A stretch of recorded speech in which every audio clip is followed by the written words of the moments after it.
Hello friends, welcome back to my channel the AK life diary. आणि आज मला सुट्टी होती तर मला असं वाटलं तुमच्यासोबत मी हेअर केअर रुटीन शेअर करूया. तर माझे हेअर फारच फ्रीझी आहे. तर या व्हिडिओमध्ये मी तुम्हाला माझे प्रोडक्ट्स दाखवणार आहे. प्लस मी सुट्टीच्या दिवशी दिवसभरात काय काय केले आज ते पण मी तुम्हाला दाखवणार आहे. तर हा एक just hair care routine plus random vlog असणार आहे. तर सगळ्यात अगोदर हे दगडू तेलीचं मी हेअर ऑइल यूज करते आहे. जनरली प्रत्येकजण ज्या दिवशी हेअर वॉश करायचं असतो त्याच्या एक दिवस अगोदरच हेअर ऑइल लावतात. तुमच्यासारखंच मी पण एक दिवस अगोदरच हेअर ऑइल लावायची. बट मला नंतर कळायला लागलं की माझ्या हेअरला ते सूट नाही होत, माझे केस त्याच्याने अजून जास्त गळायचे.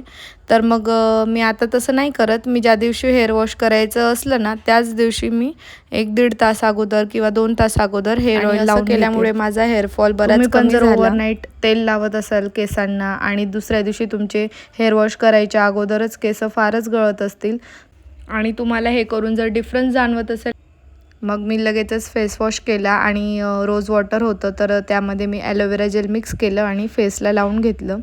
आणि हे 15 ते 20 मिनटं मी स्किनवरती ठेवलं आणि नंतर वॉश केलं होतं. तर तुम्ही हे वॉश करताना वॉर्म वॉटरने किंवा कोमट पाण्याने तुम्ही वॉश करू शकतात. फेस आणि नेक एरियामध्ये आणि इयरलासुद्धा मी लावून घेतलं होतं. आता नेक्स्ट बघूया शॅम्पू. तर हा पिलग्रिम्सचा स्मूदनिंग शॅम्पू आहे. याच्यामध्ये हेअरफॉलवाला पण येतो आणि एक डॅन्ड्रफवाला पण व्हेरियंट येतो. तर मी स्मूदनिंगवाला ट्राय केला होता. मी असंच रिव्ह्यू नाही देत आहे. मला जवळपास आता 1.5 महिना झाला आहे हा शॅम्पू यूज करून आणि आता एवढीच क्वांटिटी उरली आहे. मी परत ऑर्डर करणार आहे. त्यासोबतच तुम्हाला जर वाटत असेल हेअर मास्क पण तुम्ही ऑर्डर करू शकतात, कारण ह्या दोघांचं कॉम्बिनेशन इतकं छान आहे की तुम्हाला खूप छान रिझल्ट भेटेल. तर तुम्ही हफ्त्यातून 2 वेळेस हेअर मास्क पण यूज करा आणि तुम्हाला पण स्मूथ हेअर भेटतील जर तुमचे हेअर फ्रिझी असतील तर. सगळ्यात अगोदर तुम्हाला शॅम्पू लावून घ्यायचा आहे आणि शॅम्पू वॉश केल्यानंतर तुम्हाला हेअर मास्क लावायचा आहे. तो हेअर मास्क तुम्हाला सगळीकडे मस्त मसाज करून घ्यायचा आहे रूट टू टिप आणि 10 ते 15 मिनटं तुमच्या केसांवरती तो ठेवायचा आहे आणि त्यानंतर वॉश करायचा आहे.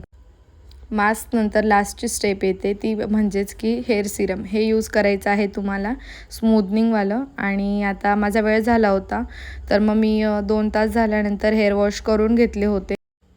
तर आता मी हेअर जे आहे ते नॅचरलीच ड्राय होऊ देणार आहे फॅनखाली. आणि थोडे हेअर ड्राय झाल्यानंतर अराऊंड 70% तुमचे हेअर जर ड्राय झाले तेव्हा मग सिरम तुम्ही यूज करू शकतात. पूर्णपणे हेअर ड्राय नाही होऊ द्यायचे आहे आणि जास्त ओले असताना पण हेअर सिरम नाही लावायचं आहे. जवळपास 70% तुमचे हेअर सुकले पाहिजे आणि 20 to 30% हेअर तुमचे ओले असले पाहिजे. तुम्हाला मी व्हिडिओमध्ये दाखवते आहे तसे तुम्हाला त्या पद्धतीने हेअर सिरम सगळीकडे इव्हनली लावून घ्यायचा आहे.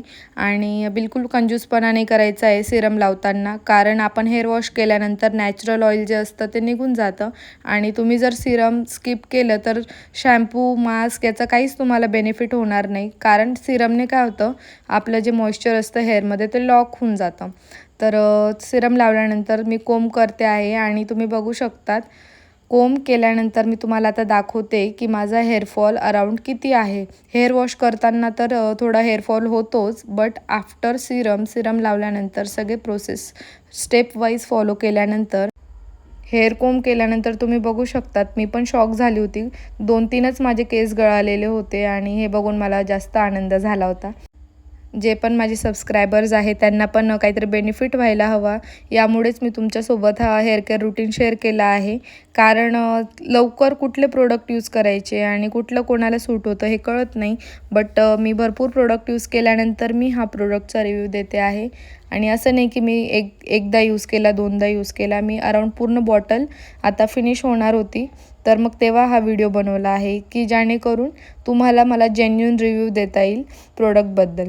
आणि आता मी याचे फक्त स्मूदनिंगवालं व्हेरियंट ट्राय केला होता. तर मी नेक्स्ट मंथ आता जेव्हा ऑर्डर करेल ना तेव्हा मी हेअरफॉलवाला ट्राय करून बघेल. जे कोणी माझा फेस फर्स्ट टाईम बघत असेल, नवीन असेल, त्यांनी सबस्क्राईब करायचं आहे चॅनलला. आणि मी हेअर ड्राय नॅचरलीच केले होते आणि त्यानंतर मी जेवणाला बसली होती. जेवणामध्ये मी आज मुगाची भाजी केली होती आणि माझा फायबर इंटेक खूप कमी आहे म्हणून मी काकडी ॲड केली होती. त्यासोबतच मी थोडीशी चटणी ॲड केली होती. आणि जेवण झाल्यानंतर दुपारी थोडी भूक लागल्यामुळे वॉटरमेलन कट करून खाल्लं होतं. सुट्टी असल्यामुळे मस्त आराम करून घेतला होता दुपारी, झोप काढून घेतली होती म्हणून व्हिडिओ बनवला नव्हता. मग संध्याकाळी म्हटलं चला आता कंटिन्यू करून तुम्हाला हेअरचा रिझल्ट तरी दाखवूया. तर तुम्ही बघू शकतात माझे हेअर बऱ्यापैकी खूप फ्रीज फ्री झालेले आहेत. तुमचे केस जितके ड्राय असतील तेवढे तुमचे हेअर फ्रीझी दिसतील. सो त्यामुळे जेवढं तुम्हाला स्मूदनिंग एजंट यूज करता येईल तुमच्या हेअरवरती तुम्ही तेवढं यूज करा.